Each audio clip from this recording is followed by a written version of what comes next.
नमस्कार साथियों, स्वागत है आप सभी का इस विशेष सेशन में जिसका नाम है हिंदी रामबाण प्रश्नोत्तरी भाग 6 और आप देख रहे हो सर्व शिक्षा यूट्यूब चैनल में हूँ देवेंद्र। चलेगा साथियों, आज के पहले प्रश्न से हम शुरुआत करते हैं। बहुत इंपॉर्टेंट सेशन आपके लिए रहने वाला है साथियों, ठीक है। वीडियो को लास्ट तक जरूर देखिएगा ताकि आपको बहुत अच्छे से ये समझ में आ जाए क्वेश्चन। और बहुत इंपॉर्टेंट सेलेक्टेड प्रश्न मैं आपके लिए लेकर आया हूँ जो पहले पूर्व प्रतियोगी परीक्षा में आ चुके हैं, जो आने की संभावना है, उन सभी प्रश्नों का समावेश लेकर मैं आपके सामने लेकर आया हूं। तो चलिएगा, आज के पहले प्रश्न से ही हम शुरुआत करते हैं साथियों। आज का पहला प्रश्न है, रणभूमि में कौन सा समास है। ऑप्शन नंबर पहला है साथियों, कर्मधारय तत्पुरुष, संप्रदान तत्पुरुष समास या फिर अपादान तत्पुरुष समास। तो इसका एकदम सही आंसर है साथियों अपना संप्रदान तत्पुरुष समास, ठीक है। रणभूमि, इसका समास विग्रह भी आप देख लीजिएगा। समास विग्रह होता है इसका साथियों रण के लिए साथियों भूमि, ठीक है। ये इसका समास विग्रह होता है। चलेगा, हम प्रश्न नंबर नेक्स्ट प्रश्न की ओर चलते हैं। आपके सामने प्रश्न नंबर 2, पशु बलि में निम्नलिखित में से कौन सा समास है। संबंध तत्पुरुष समास, संप्रदान तत्पुरुष समास, अपादान तत्पुरुष समास या फिर अधिकरण तत्पुरुष समास। तो पशु बलि में कौन सा समास है साथियों, इसका करेक्ट आंसर कौन सा होगा। ऑप्शन नंबर पहला ही अपना सही हो जाएगा, संपन्न तत्पुरुष समास। अब पशु बलि की हम बात करते हैं दोस्तों, तो इसका समास विग्रह कैसे होगा। समास विग्रह भी आप इसको देख लीजिएगा, पशु की बलि, ठीक है। आप इसको अपनी नोटबुक में नोट भी करते लीजिएगा ताकि आपको जल्दी से ये याद हो जाए, ठीक है। चलिएगा, हम प्रश्न नंबर 3 की ओर चलते हैं साथियों। अब बलि पशु में समास है तत्पुरुष समास, अविभाव समास, संप्रदान तत्पुरुष समास या फिर संबंध तत्पुरुष समास। तो बलि पशु, इसका समास विग्रह आप पहले देख लीजिएगा। इसका सही अपना आंसर होगा साथियों संप्रदान तत्पुरुष समास। कैसे, देखिएगा, इसका समास विग्रह से आपको पता चल जाएगा, बलि के लिए पशु, ठीक है साथियों। चलेगा, हम नेक्स्ट प्रश्न की ओर से चलते हैं। नेक्स्ट प्रश्न है साथियों, कारक विभक्तियों के आधार पर तत्पुरुष समास के कितने भेद होते हैं। ऑप्शन नंबर पहला 4, 5, 6 या फिर 7। तो इसका सही आंसर कौन सा होगा साथियों, अपना इसका सही आंसर हो जाएगा ऑप्शन नंबर सी, ठीक है। 6 इसके सही आंसर हो जाएगा। चलिएगा साथियों, नेक्स्ट प्रश्न की ओर चलते हैं। नेक्स्ट प्रश्न है साथियों आपके सामने, काव्य निपुण में समास है। ऑप्शन नंबर पहला तत्पुरुष समास, द्विगु समास, कर्मधारय समास या फिर बहुव्रीहि समास। तो इसका एकदम करेक्ट आंसर कौन सा होगा साथियों, जल्दी बताइएगा। इसका सही आंसर है साथियों तत्पुरुष समास, ठीक है। काव्य में निपुण इसका सही आंसर हो जाएगा। चलिएगा, प्रश्न नंबर 6 आपके सामने साथियों, निम्नलिखित में से त्रिफला शब्द में समास का चयन कीजिए। द्विगु समास, तत्पुरुष समास, बहुव्रीहि समास या फिर अव्ययी भाव समास।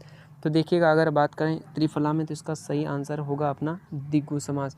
लेकिन अगर हम बात करें यहाँ पर कि 3 फलों का समाहार, तो समूह है, इसमें बहुव्रीहि समास भी हो सकता है ऑप्शन के हिसाब से, ठीक है साथियों। चलेगा, प्रश्न नंबर 7 की ओर हम बढ़ते हैं। मृगनयन का सही समास विग्रह कौन सा है। इसको सही से पढ़ने का साथियों, क्वेश्चन को सही बहुत अच्छे से पढ़ना चाहिए। यहाँ पर दे रखा है मृगनयन। ऑप्शन नंबर पहला है, मृग के समान नैनों वाली है जो, मृग के समान नैनों वाला है जो, मृग के समान नयन या उपरोक्त सभी सही है। तो इसका सही आंसर कौन सा होगा साथियों, इसका सही आंसर है साथियों ऑप्शन नंबर बी, ठीक है। मृग के समान नैनों वाला है जो, तो मृगनयन उसका सही आंसर हो जाएगा अपना ऑप्शन नंबर बी। अगर यहाँ पर होता कि मृगनयनी होता तो यहाँ पर ऑप्शन नंबर सही पहला ही अपना सही हो जाता। चलेगा साथियों, प्रश्न नंबर 8 है आपके सामने, निम्नलिखित में से किस समास में विशेष्य विशेषण का बोध होता है। देखिए, बहुत इंपॉर्टेंट प्रश्न है साथियों, आपकी एग्जाम के लिए ये बहुत सी बार आ भी चुका है और आने की संभावनाएं भी रहती है। ऑप्शन नंबर पहला है तत्पुरुष समास, द्विगु समास, कर्मधारय समास या फिर अव्ययी भाव समास। तो विशेषण विशेष्य का बोध किस समास में होता है, तो अपना ऑप्शन नंबर सी अपना इसमें सही हो जाएगा। विशेषण विशेष्य आ जाए या फिर साथियों आ जाए उपमान, या आ जाए उपमान उपमेय आ जाए, ठीक है। तो भी अपना सही आंसर कौन सा होगा साथियों, ऑप्शन नंबर सी यानी कि कर्मधारय समास ही अपना सही रहेगा। साथियों, हम नेक्स्ट प्रश्न की ओर चलते हैं। नेक्स्ट प्रश्न है साथियों, मंदबुद्धि शब्द में समास है। ऑप्शन नंबर पहला बहुव्रीहि समास, कर्मधारय समास, द्वंद्व समास या फिर अव्ययी भाव समास। देखिएगा साथियों, यहाँ पर मंद बुद्धि यानी कि इसकी एक विशेषता बताई जा रही है। और मैंने आपको बताया भी लास्ट प्रश्न में कि जिसमें विशेष्य का भाव आता है, बोध होता है, उसमें कर्मधारय समास ही होता है। तो यहाँ पर बुद्धि की विशेषता बताई जा रही है कि बुद्धि कैसी है, मंद है। तो इसका सही आंसर कौन सा हो जाएगा? ऑप्शन नंबर बी अपना एकदम करेक्ट आंसर हो जाएगा साथियों। चलेगा, हम नेक्स्ट प्रश्न की ओर बढ़ते हैं साथियों। नेक्स्ट प्रश्न आपके सामने है, प्रश्न नंबर 10, अनपढ़ में कौन सा समास है? ऑप्शन नंबर पहला तत्पुरुष समास, अव्ययी भाव समास, बहुव्रीहि समास या फिर कर्मधारय समास। तो जल्दी से इसका सही आंसर बताइए साथियों, सही आंसर कौन सा होगा इसका? तो चलिएगा मैं आपको बता देता हूँ इसका सही आंसर कौन सा होगा। ठीक है साथियों, प्रश्न नंबर 10 का सही आंसर जो है साथियों वो है अव्ययी भाव समास। ठीक है, अव्ययी भाव समास अपना इसका सही आंसर हो जाएगा। तो चलते हैं हम नेक्स्ट प्रश्न की ओर बढ़ते हैं साथियों। नेक्स्ट प्रश्न आपके सामने है, प्रश्न नंबर 11 आपके सामने है साथियों। प्रश्न नंबर 11 है साथियों कि मधुमक्खी का निम्नलिखित में से कौन सा समास विग्रह सही है? मधुमक्खी आप तो जानते ही होंगे, बहुत मज़ा आता है इसको खाने में। ठीक है, काटती भी बहुत ज़ोर से है। चलिए ऑप्शन नंबर पहला पढ़ते हैं हम। ऑप्शन नंबर पहला है साथियों मधु की मक्खी, मधु एकत्रित करने वाली मक्खी, मधु में रहने वाली मक्खी या फिर मधु को खाने वाली मक्खी। तो मधुमक्खी का एकदम सही समास विग्रह है वो साथियों हो जाएगा अपना ऑप्शन नंबर बी, मधु एकत्रित करने वाली मक्खी इसका सही आंसर रहेगा साथियों। ठीक है, चलेगा। ये लुप्त पद तत्पुरुष समास है साथियों, ये भी आपको ध्यान रखना है। ठीक है, प्रश्न नंबर 12 की ओर हम बढ़ते हैं। तीर्थाटन में कौन सा समास है? तत्पुरुष समास, अव्ययी भाव समास, अधिकरण तत्पुरुष समास या फिर संबंध तत्पुरुष समास। तो इसका सही आंसर कौन सा होगा मेरे प्यारे साथियों? इसका सही आंसर हो जाएगा अपना अधिकरण तत्पुरुष समास। इसका समास विग्रह भी आप देख लीजिएगा और अपनी कॉपी में नोट भी कर लेना इसको। इसका सही समास विग्रह होता है साथियों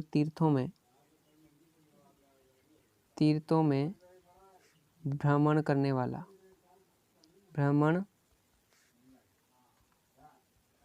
करने वाला, ये इसका समास विग्रह होता है साथियों। तो ये आपको ध्यान रखना है। चलेगा, हम नेक्स्ट प्रश्न की ओर बढ़ते हैं साथियों।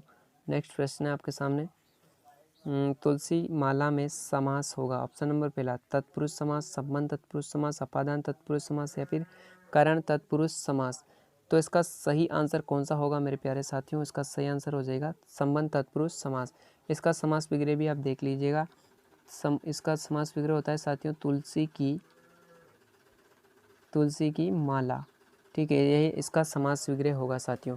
चलेगा, हम नेक्स्ट प्रश्न की ओर चलते हैं साथियों। नेक्स्ट प्रश्न आपके सामने है, सुख दुख में निम्नलिखित में से कौन सा समास है? ऑप्शन नंबर पहला है द्वंद्व समास, समाहार द्वंद्व समास, इतरेतर द्वंद्व समास या वैकल्पिक द्वंद्व समास। तो सुख दुख, तो इसका सही आंसर कौन सा होगा साथियों? इसका सही आंसर अपना ऑप्शन नंबर डी, वैकल्पिक द्वंद्व समास। कैसे होगा इसका समास विग्रह भी आप देख लीजिएगा, देखिएगा सुख या दुख, इसलिए इसमें विकल्प है ना, विकल्प जहाँ पर कोई विकल्प नज़र आता है वहाँ पर वैकल्पिक द्वंद्व समास होता है। आपको पता होगा सुख या तो सुख आएगा या फिर दुख आएगा, दोनों एक साथ नहीं आ सकता। ठीक है, तो ये आपको ध्यान रखना, ऑप्शन नंबर डी अपना सही हो जाएगा वैकल्पिक द्वंद्व समास। हम चलते हैं नेक्स्ट प्रश्न की ओर साथियों। नेक्स्ट प्रश्न आपके सामने है, चाय वाई का सही समास विग्रह का चयन कीजिए। चाय वाई, ठीक है, ऑप्शन नंबर पहला है चाय या वाई, चाय अथवा वाई, चाय वाई इत्यादि, चाय और वाई। तो देखिएगा ये तीनों ही अपना गलत आंसर है साथियों, और अपना सही आंसर कौन सा है? ऑप्शन नंबर सी अपना सही है। और ये कौन सा समास है साथियों? ये समास है अपना समाहार द्वंद्व समास है साथियों, ये आपको ध्यान रखना है। चलेगा, मैं तुम्हें आपको नेक्स्ट प्रश्न की ओर लेकर चलता हूँ। नेक्स्ट प्रश्न आपके सामने है प्यारे दोस्तों, 68 में कौन सा समास है? ऑप्शन नंबर पहला है द्वंद्व समास, इतरेतर द्वंद्व समास, समाहार द्वंद्व समास, वैकल्पिक द्वंद्व समास। तो देखिएगा 68 में कौन सा समास है साथियों? इसमें सही आंसर है ऑप्शन नंबर बी, इसका सही आंसर। बहुत इंपॉर्टेंट प्रश्न है साथियों, मैं बहुत सिलेक्टेड प्रश्न आपके सामने लेकर यहाँ आया हूँ। वीडियो को लास्ट तक देखिएगा, मज़े से पढ़िएगा, मज़े से अपने नोटबुक में इसको नोट करते चलिएगा। इसका समास विग्रह भी आप देख लीजिए साथियों, देखिएगा 8 और 60, ये इसका समास विग्रह बनेगा साथियों। कोई सी भी संख्या हो, सबसे पहले हम छोटी संख्या को लिखते हैं यहाँ पर, जैसे 68 में 8 और 60 इसका समास विग्रह सही, यानी कि यह है इतरेतर द्वंद्व समास इसका सही आंसर होगा। हम चलते हैं नेक्स्ट प्रश्न की ओर साथियों। नेक्स्ट प्रश्न आपके सामने है, मृगनयनी में निम्नलिखित में से कौन सा समास है? ऑप्शन नंबर पहला है साथियों तत्पुरुष समास, कर्मधारय समास, द्विगु समास या फिर अव्ययी भाव समास। तो देखिएगा मृगनयनी, नयनी यहाँ पर ऑप्शन नंबर अपना 20 सही हो जाएगा। नयन कैसे हैं उसके मृग के समान है, मृग नयनी, इसका समास विग्रह भी यही होगा, मृग के समान नयनी, मृग के समान नयन, नयन वाली होगा। ठीक है, ये आपको ध्यान रखना है। हम चलते हैं प्रश्न नंबर 18 की ओर। दाल रोटी में समास का चयन कीजिए। द्वंद्व समास, इतरेतर द्वंद्व समास, समाहार द्वंद्व समास, वैकल्पिक द्वंद्व समास। देखिएगा इसका समास विग्रह से आपको पता चलेगा, और समास विग्रह होता है इसका साथियों दाल और रोटी, दाल और रोटी दोनों का 50-50% योगदान होता है, और जहाँ पर दोनों का 50-50% अपना योगदान होता है वहाँ पर होता है इतरेतर द्वंद्व समास। ठीक है साथियों, जैसे माता पिता, माता और पिता, इसमें भी हमारा 50-50% योगदान होता है, इसलिए इनमें भी इतरेतर द्वंद्व समास होता है, ये आपको ध्यान रखना है। जहाँ पर 50-50% दोनों का योगदान होता है वहाँ पर क्या होता है, द्वंद्व समास होता है। और जहाँ पर वैकल्पिक, जहाँ पर साथियों विलोम्यता का भाव आता है वहाँ पर वैकल्पिक द्वंद्व समास होता है साथियों। चलेगा, हम पढ़ते हैं प्रश्न नंबर 19 की ओर। देश निकाला शब्द का सही समास विग्रह का चयन कीजिए। ऑप्शन नंबर पहला देश का निकाला, देश से निकाला, देश में निकाला या देश को निकाला। तो देखिए देश को तो नहीं निकाल सकते, देश में निकाला ये तो हो ही नहीं सकता, देश का निकाला भी इसका गलत आंसर हो जाएगा। इसका सही आंसर है साथियों ऑप्शन नंबर बी, देश से निकाला। इसका समास विग्रह, इसमें समास कौन सा है साथियों? तो इसमें समास हो जाएगा करण तत्पुरुष समास। ठीक है, कौन सा हो जाएगा? करण तत्पुरुष समास अपना सही आंसर हो जाएगा, देश से निकाला। ठीक है, चलिएगा हम प्रश्न नंबर 20 की ओर बढ़ते हैं साथियों। प्रश्न नंबर 20 है, बाढ़ पीड़ित में निम्नलिखित में से किस समास का प्रयोग हुआ है? ऑप्शन नंबर पहला है साथियों करण तत्पुरुष समास, संबंध तत्पुरुष समास, अधिकरण तत्पुरुष समास या फिर अपादान तत्पुरुष समास। तो इसका सही आंसर कौन सा होगा साथियों? ऑप्शन नंबर पहला ही अपना सही हो जाएगा। ऑप्शन नंबर पहला है करण तत्पुरुष समास, इसका सही आंसर है। देखिएगा इसका समास विग्रह भी आप देखते चलिएगा। इसका समास विग्रह होता है साथियों बाढ़ से पीड़ित। ठीक है, ये आपको नोट कर लेना चाहिए, बाढ़ से पीड़ित इसका सही आंसर होगा। हम बढ़ते हैं नेक्स्ट प्रश्न की ओर, और नेक्स्ट प्रश्न है साथियों आपके सामने, संकलन त्रय का समास विग्रह होगा। संकलन 3 है जिसके 3 संकलनों का समूह, जिसके 3 संकलन हैं उपरोक्त में से कोई नहीं। तो इसका एकदम करेक्ट आंसर है साथियों ऑप्शन नंबर बी, 3 संकलनों का समूह। और इसमें समास कौन सा, ये तो आपको पता ही होगा कौन सा समास है साथियों, इसमें समास है द्विगु समास। ठीक है, कौन सा समास हो जाएगा? द्विगु समास इसका सही आंसर हो जाएगा। हम बढ़ते हैं प्रश्न नंबर 22 की ओर। प्रश्न नंबर 22 है साथियों, त्रिलोचन शब्द में समास है। ये तो आपको पता ही होगा, ये तो सभी को पता होना चाहिए साथियों, ये बहुत इंपॉर्टेंट भी है और बहुत सीधा भी है। ऑप्शन नंबर पहला है इसका बहुव्रीहि समास, अव्ययी भाव समास, द्विगु समास या फिर कर्मधारय समास। तो त्रिलोचन में कौन सा समास हो जाएगा साथियों? बहुव्रीहि समास। कौन होता है? तीन लोचन, 3 नेत्रों वाले हैं जो भगवान शिव, अपना इसका सही आंसर हो जाएगा बहुव्रीहि समास। ठीक है साथियों, चलते हैं हम नेक्स्ट प्रश्न की ओर बढ़ते हैं। और 5 का प्रश्न नंबर 23 आपके सामने साथियों, बैलगाड़ी शब्द का निम्नलिखित में से कौन सा समास विग्रह सही है? ऑप्शन नंबर पहला है साथियों बैल की गाड़ी, बैलों के द्वारा चलने वाली गाड़ी, बैलों की गाड़ी या फिर बैलों को चलाने वाली गाड़ी। नहीं, ये भी तो गलत है। चलिएगा इसका सही आंसर ढूंढिएगा जल्दी, बैलों के द्वारा चलने वाली गाड़ी ही इसका सही आंसर होगा मेरे प्यारे दोस्तों। ये कौन सा समास है? तो ये मैं आपको बता दूं लुप्त पद तत्पुरुष समास है साथियों। ठीक है, कौन सा है? लुप्त पद तत्पुरुष समास। ठीक है, ये आपको ध्यान रखना है। चलेगा, हम बढ़ते हैं नेक्स्ट प्रश्न की ओर। नेक्स्ट प्रश्न है साथियों प्रश्न नंबर 24 आपके सामने है, पाप घृणा में सही समास का चयन कीजिए। ऑप्शन नंबर पहला है अव्ययी भाव समास, तत्पुरुष समास, बहुव्रीहि समास या फिर कर्मधारय समास। इसका सही आंसर जल्दी से बताइए साथियों, जल्दी से बताइए कौन सा होगा। इसका सही आंसर है साथियों तत्पुरुष समास, अपादान तत्पुरुष समास इसका सही आंसर हो जाएगा। लेकिन यहाँ पर दे नहीं रखा है तो यहाँ पर ऑप्शन नंबर बी ही अपना सही हो जाएगा, पाप से घृणा, यानी कि ये पाप से क्या कर रहा है, दूर भाग रहा है साथियों। इसका समास वगैरह भी आप नोट कर लीजिए, नोट करते चलिएगा। पाप से घृणा इसका सही आंसर होगा। हम चलते हैं नेक्स्ट प्रश्न की ओर साथियों। आज का प्रश्न नंबर 25 आपके सामने है। हथकड़ी का सही समास विग्रह निम्नलिखित में से किस विकल्प में है? तो ढूंढिए उस विकल्प को, कौन सा विकल्प सही है। ऑप्शन नंबर पहला है हाथ में कड़ी, हाथ में हथकड़ी, हाथ के लिए कड़ी, उपरोक्त में से कोई नहीं। ये कड़ी वो नहीं है जिसको खाते हैं, ये कड़ी वो है जो हाथ में लगाई जाती है। इसका सही आंसर जल्दी से ढूंढिएगा, जल्दी से बताइएगा। इसका सही आंसर है प्यारे दोस्तों हाथ के लिए कड़ी। ठीक है, ऑप्शन नंबर सी अपना एकदम करेक्ट आंसर हो जाएगा, हाथ के लिए कड़ी। और इसका संप्रदान तत्पुरुष समास इसमें है। ठीक है, कौन सा समास है इसमें? संप्रदान तत्पुरुष समास। ठीक है साथियों, हम बढ़ते हैं नेक्स्ट प्रश्न की ओर। और नेक्स्ट प्रश्न है साथियों, अव्ययी भाव समास के भेद होते हैं। ऑप्शन नंबर पहला है 1, 2, 3 या फिर 4। तो आपने पढ़ा होगा अव्ययी भाव समास को, तो जल्दी बताइएगा साथियों इसका सही आंसर कौन सा होगा। इसका सही आंसर है साथियों ऑप्शन नंबर बी, यानी कि 2 होते हैं अव्ययी भाव समास के, 2 भेद होते हैं। एक तो होता है नाम पद पूर्व, नाम पद पूर्व अव्ययी भाव समास, और दूसरा होता है अव्यय पद पूर्व, जिसमें पहले अव्यय होता है। अव्यय पद जैसे बाकायदा, यथाशक्ति, ठीक है, यथाक्रम, जिसमें यथा एक अव्यय है। तो अव्यय पद पूर्व तत्पुरुष अव्ययी भाव समास। तो अव्ययी भाव समास के कितने भेद होते हैं साथियों? 2 भेद होते हैं, ये आपको ध्यान रखना है। हम नेक्स्ट प्रश्न की ओर चलते हैं। नेक्स्ट प्रश्न है साथियों आपके सामने, द्विगु समास के कितने भेद होते हैं? 1, 2, 3 या फिर 4। तो द्विगु समास के साथियों आपको पता होगा 3 भेद होते हैं। कितने होते हैं? 3 भेद, यानी कि ऑप्शन नंबर सी अपना सही हो जाएगा। एक होता है साथियों समाहार, समाहार द्वंद्व, यहाँ पर द्विगु नहीं द्वंद्व समास कर लीजिएगा। यहाँ पर द्वंद्व समास के कितने भेद, ये सब प्रश्न था, यहाँ पर टाइपिंग में थोड़ी मिस्टेक हो गई है। तो द्वंद्व समास के 3 भेद होते हैं साथियों, समाहार द्वंद्व समास, इतरेतर, और एक होता है साथियों वैकल्पिक। ठीक है, वैकल्पिक द्वंद्व समास।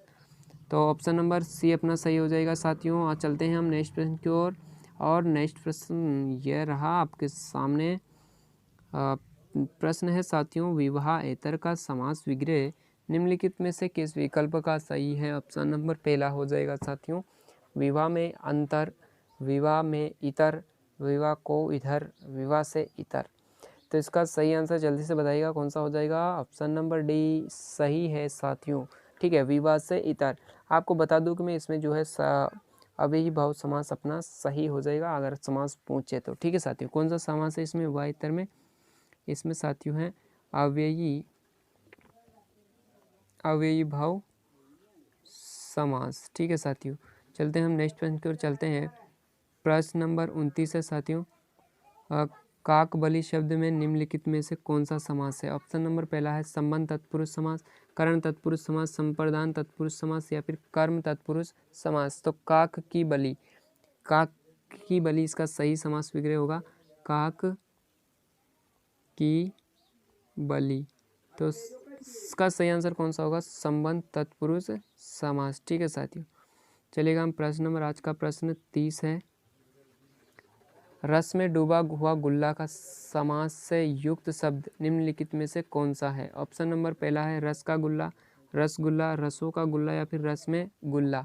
तो इसका सही आंसर है साथियों ऑप्शन नंबर बी, रसगुल्ला। ठीक है साथियों, तो चलिएगा आज के इस सेशन की हम यहीं पर समाप्ति करते हैं साथियों। अगर आपने वीडियो को पूरा देखा है तो मेरे चैनल को लाइक जरूर करके जाना।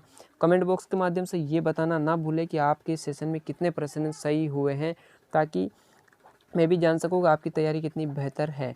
और अगर आपको ने मेरे चैनल को अभी तक सब्सक्राइब नहीं किया तो सब्सक्राइब जरूर कर लीजिएगा। बेल आइकन को दबाना बिल्कुल भी ना भूलें, ताकि आने वाली अपडेट आप तक जल्दी से जल्दी पहुंच सके। चलिएगा साथियों, आज के लिए इतना ही, धन्यवाद।